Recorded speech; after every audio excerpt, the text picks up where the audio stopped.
This is CGTN, China Global Television Network.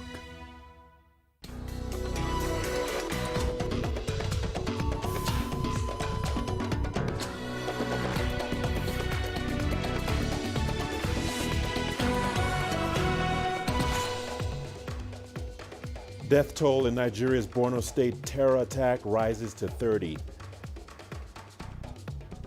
After Africa doing better than the rest of the world in COVID-19 resilience, but is it causing complacency? And some 3,500 U.S. companies sue Trump's administration over tariffs on Chinese goods. Hello and welcome to Africa Live. As always, great to have you with us. I'm Richard Ntai in Nairobi, and for those of you joining us from across the continent and around the globe, we thank you for joining us. Let's take a look at other stories making headlines this hour. Saving the African penguin. South Africans mark Heritage Day with a walk for the endangered species. And in sports, veteran Kenyan rally driver fondly recalls the days the Safari Rally was on the World Rally Championship calendar. Once again, welcome to Africa Live. So good to have you with us. I'm Richard Nta. Let's begin in Nigeria, where the death toll from a suspected terror attack in the northeastern state of Borno has doubled. 30 people have now been confirmed dead and more bodies were retrieved. The hit targeted a convoy of the state governor that was heading to the town of Baga to receive displaced persons returning home. CGTN's Daniela Pearson brings us the details. Security sources report that the suspected militants opened fire with machine guns and rocket-propelled grenades as the convoy was passing through a village. More bodies found include 12 policemen, 5 soldiers, 4 members of a government-backed militia, and 9 civilians. The ambush targeted a motorcade transporting Borno Governor Babagana Umara Zulum. They were traveling near the town of Baga on the shores of Lake Chad when the attack occurred. Zulum was said to be on an assessment tour of Baga in preparation for the return of thousands of residents displaced by jihadists in 2014. He was unhurt during the attack. Security sources are also reporting that the militants seized 8 vehicles. The sources said 13 people were injured during the incident before it was quelled. Back in July, Zulum's convoy came under attack from the IS-affiliated group Islamic State West Africa province. This happened outside Baga, forcing him to cancel his trip to the town. Last week, the militant group killed a Nigerian army commander along with 3 soldiers in an ambush near the town of Damboa. Civilians plying the highway linking Monguno and the regional capital Maiduguri say jihadists normally set up daily checkpoints, where they rob, kill and abduct passengers. ISWAP has recently intensified attacks on military and civilian targets in Nigeria's restive northeast. It splintered from Boko Haram in 2016 and remains the dominant insurgent force in the region. A decade-long insurgency in northeast Nigeria has led to the deaths of more than 36,000 people and forced over 2 million from their homes. Most of the displaced live in camps where they depend on food aid from international charities. Local authorities have indicated that this is not sustainable, encouraging people to return home, despite concern from aid agencies of the security risks. Daniela Pearson, CGTN. The Economic Community of West African States, ECOWAS, has welcomed the inauguration of a transitional government in Mali on Friday following last month's military coup. Now, former Defense Minister Ba Ndao was sworn in as transitional president, while the head of the military junta, Asima Goita, was installed as his deputy. ECOWAS mediator and former Nigerian president Goodluck Jonathan congratulated the 2 men, but Jonathan said sanctions imposed by the regional bloc would not be lifted until the appointment of a civilian prime minister. Jean-Claude Cassibrou, president of the ECOWAS Commission, underscored the urgency of the appointment. He said the new prime minister would be responsible for arranging elections to restore democratic rule to the country.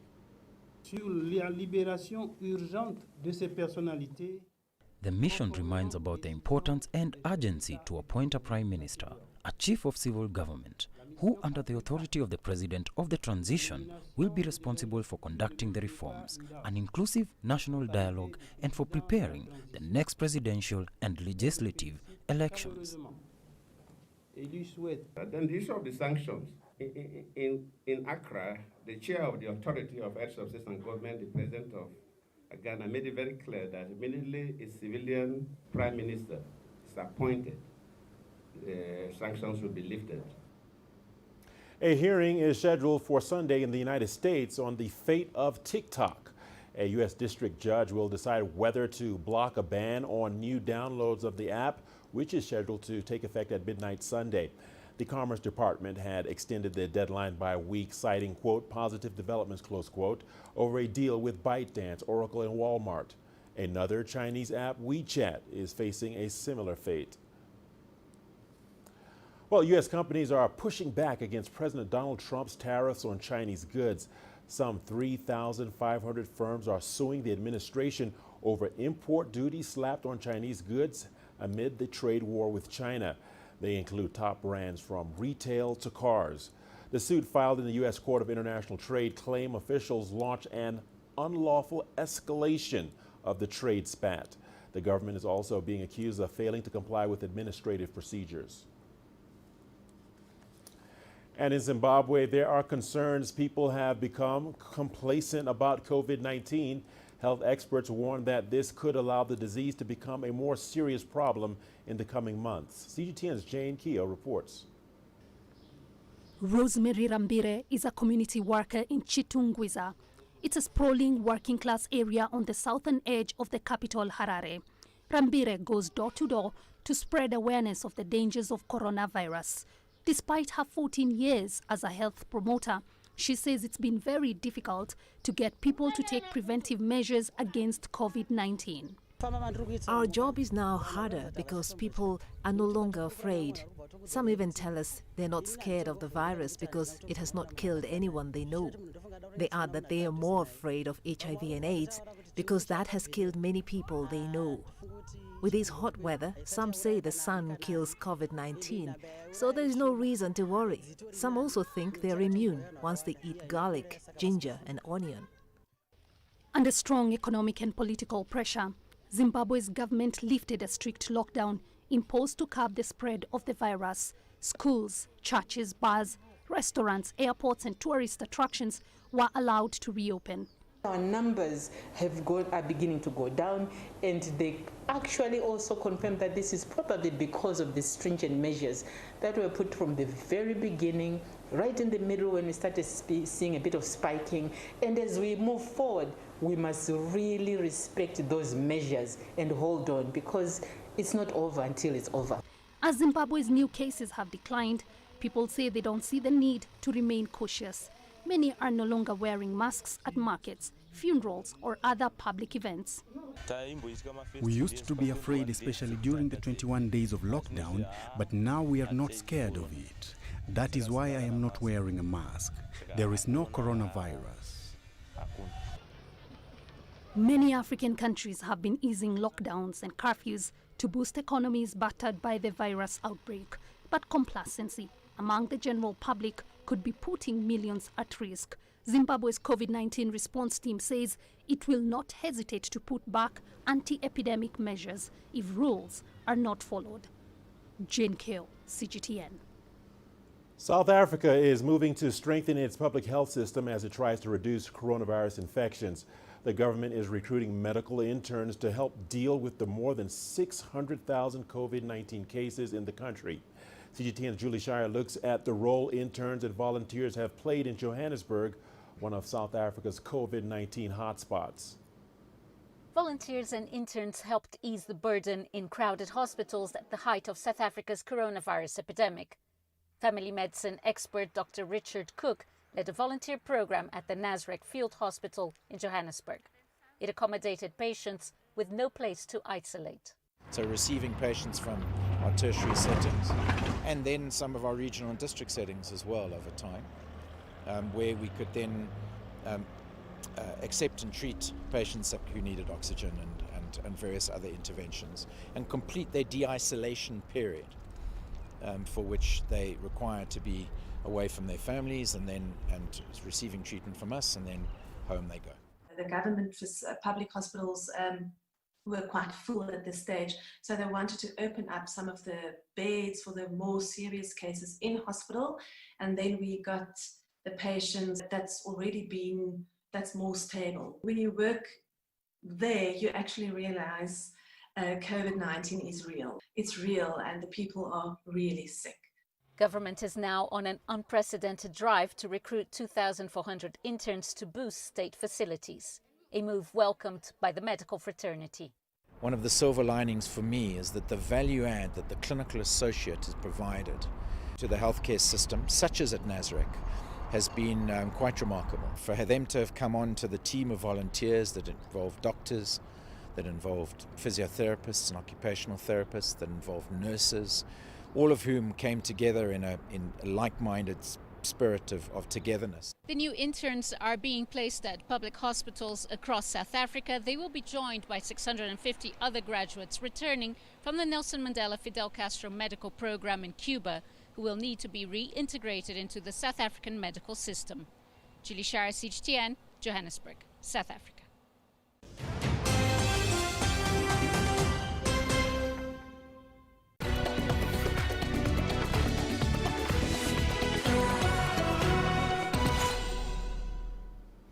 Tens of thousands of Ethiopian nationals have been repatriated in the past few months, and that's according to the Office of the Prime Minister. Many migrants returned home due to difficult living and working conditions abroad. Here is CGTN's Gerun Chala with the story. Ethiopian migrants are mainly returning home from Saudi Arabia, Oman, the UAE and Jordan.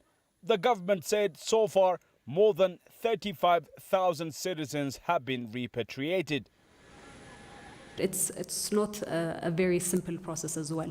It is a cumbersome process, so this work is being done at the consular level with the support of the Ministry of Foreign Affairs as well as partner organizations as well. It's not necessarily only repatriating them back, but making sure that their rights within the places or their host countries are also being effectively addressed. But for those that are wanting to come back as well, facilitating that process, despite the fact that it might be a bit of a cumbersome process. The Ethiopian government said repatriated citizens are given basic necessities such as food, clothing and shelter. They are also offered entrepreneurship training and other support to rebuild their lives. Once they do come here as well, different partner organizations are involved with federal entities to rehabilitate them and also find meaningful and gainful employment for them as well. So this is an ongoing process because, as you know, these issues, there are a lot of migrant workers abroad. And in relation to the complexity of the tasks as well, the task of reintegrating them back into the communities as well and finding them meaningful and livelihoods is an ongoing process. Most of the recent repatriations are due to the COVID-19 pandemic, but returning Ethiopian citizens to their country is part of the government's duties. The repatriation efforts are not something only new and limited to COVID-19 repatriations, but before that as well, the Prime Minister has been actively engaged in negotiating with different countries to bring back also former prisoners as well that had been imprisoned for various offenses in different countries as well, but also domestic workers who are in grave conditions, whose situations within their host countries are not really supporting their development. As part of the citizen-focused diplomacy, there has been a lot of people that have been returned. On the other hand, Ethiopia is also working on ways of decreasing the number of illegal migrants by preparing tougher legal frameworks against brokers and employment agencies. Some say that work is yielding some fruit. Still, the country wants to send citizens to the rest of the world, but this time by equipping them with the necessary skills and psychological preparation. Group Tala CGTN, Addis Ababa, Ethiopia. South Africans have been marking Heritage Day, which celebrates diversity and the country's different cultures. In Cape Town, some people use the day to highlight diversity in nature. by participating in a 5-kilometer virtual walk in support of the endangered African penguin. CGTN's Travers Andrews tells us more. Every year, Heritage Day is usually celebrated in South Africa with a traditional braai or barbecue, surrounded by friends and family. But this year, some chose to waddle in support of Cape Town's favorite seabirds. This group walked in support of the endangered African penguin, a species whose population is in serious decline. The event raises funds for Seabird Rehabilitation Centre SANCOB, which hopes to increase the penguin numbers out of the danger zone. So what we're doing today is to show people, that our heritage is actually in trouble, and we are walking, and we are showing our support for all the work that's being done to try and increase the African penguin numbers again. The walk was also a virtually supported event, and many people participated in it from all around the world. They used social media platforms to post pictures showing how they were supporting the efforts. African penguins are at critically low levels, and as Africa's largest seabird hospital, SANCOB's release programs have become a very important conservation initiative. We have created this virtual event as an opportunity to bring people together to help us fundraise for our cause, and also suffering the financial strain that has come with COVID-19. We found ourselves suffering with lockdown restrictions, and it would be a great way, we thought, to have everybody have this virtual experience all over the world. African penguins are a South African heritage. We just cannot afford to be lost to extinction. So efforts such as this play a critical role in not only highlighting the plight of the species, but it has a direct practical impact through increased rehabilitation work and rescue efforts for stricken colonies. Travers Andrews, CGTN, Cape Town. The central government says it has been investing more in the future of Xinjiang in recent years, a region which is less developed than coastal areas in the east. Much of this investment is aimed at improving education standards and ensuring equal access. Yang Jinghao has the story. A music class in a rural elementary school in southern Xinjiang. Each child is equipped with an electronic organ, something most of them had never seen until 2 years ago. First established in 1935, this school in Yingzhou County experienced a makeover in 2018. The environment of the campus was not good before. Now we have new dormitories and teaching buildings, which are big and beautiful. I like studying here. My home is not far from here. The school is beautiful and we have special classrooms where we can paint and dance. Like most parts of this region, Yingzhou has long stuck in deep poverty, without decent public facilities, including schools. For many families, making a living used to be their top priority, not education. As the anti-poverty battle pushes on, children's schooling is no longer a heavy burden. The children can enjoy all kinds of preferential policies. No tuition fees are necessary, and they are provided with free meals, heating, and textbooks, among other items. In fact, all students in southern Xinjiang can enjoy free education for 15 years, from kindergarten to high school, and support from the central government is far more than this. For schools of different levels in this remote county, what has changed over the past few years is not just the hardware facilities. Thanks to a NAID program, more and more experienced teachers from inland cities are coming to support local educational development. Cheng Yuanfeng is one of the volunteers. The physics teacher from eastern China's Shandong province has taught at a local middle school since 2018. I'd expected to come to Xinjiang for a long time because I'm interested in exploring local culture. More importantly, I wonder if I can apply our teaching methods here. Here, Chen not only devotes his time to imparting knowledge to students, but also helping local teachers improve, since they have lagged behind in both teaching capabilities and proficiency of Mandarin, China's most widely spoken language. I hope when my time here ends, what I can leave here is a team of high-level local educators. This is the significance of this program. Cheng's goal is coming to fruition. So are the students. With quality educational resources, they are empowered with greater confidence to pursue more than they have ever dreamed of. Yang Jinghao, CGTN, Yangisar, Xinjiang. And we're not done just yet. We've got your sports news coming up in just a moment. Here's a peek at the headline. Don't go away.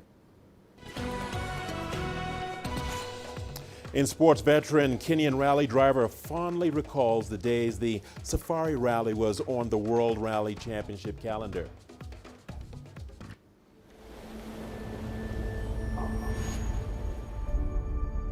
How would you create your legend? On the fields,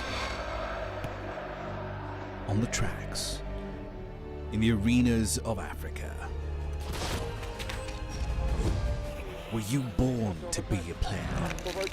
Could this moment be yours?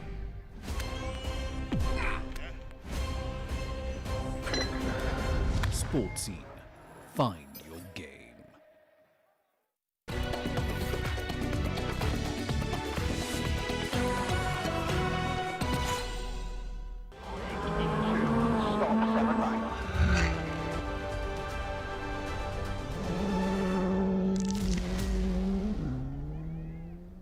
Welcome into Sport on Africa Live. We begin with rally news as Kenya prepares for the return of the World Rally Championship in 2021.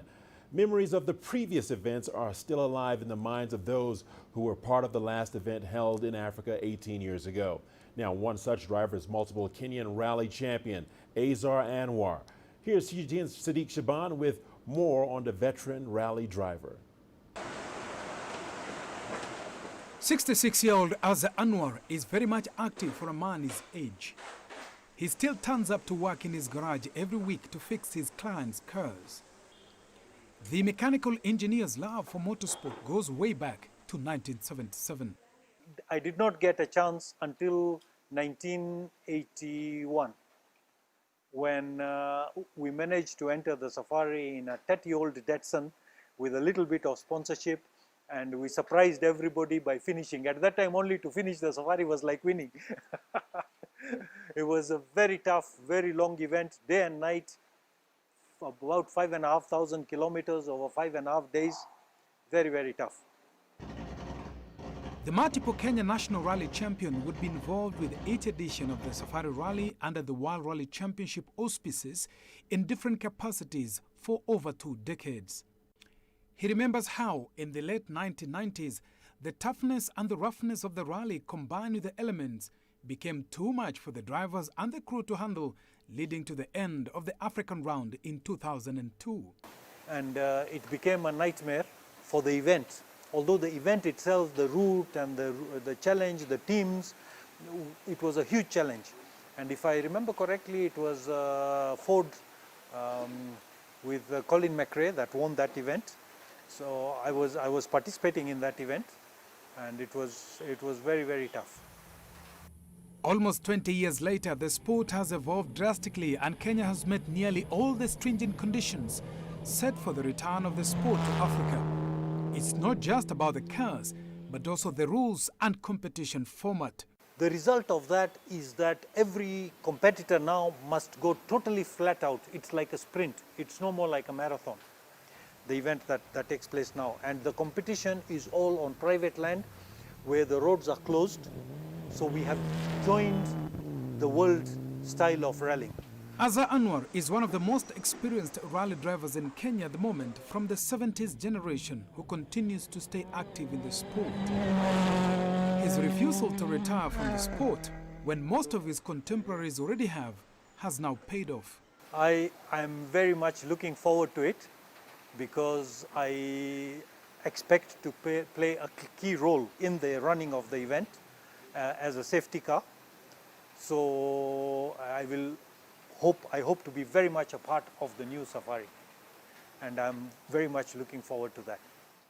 Safari Rally, here we come! It will have been over 5 years since he was last in a competitive rally car, but Mzee, as they call him, says age is nothing but a number.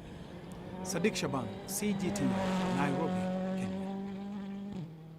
Well, for more on that, do not miss our weekly sports scene show that kicks off in just a moment, 16 GMT, for a special program focusing on the much-awaited comeback of the Safari Rally to the World Rally Championship circuit. And now let's talk a bit of football. Still in transfer news, Luis Suarez has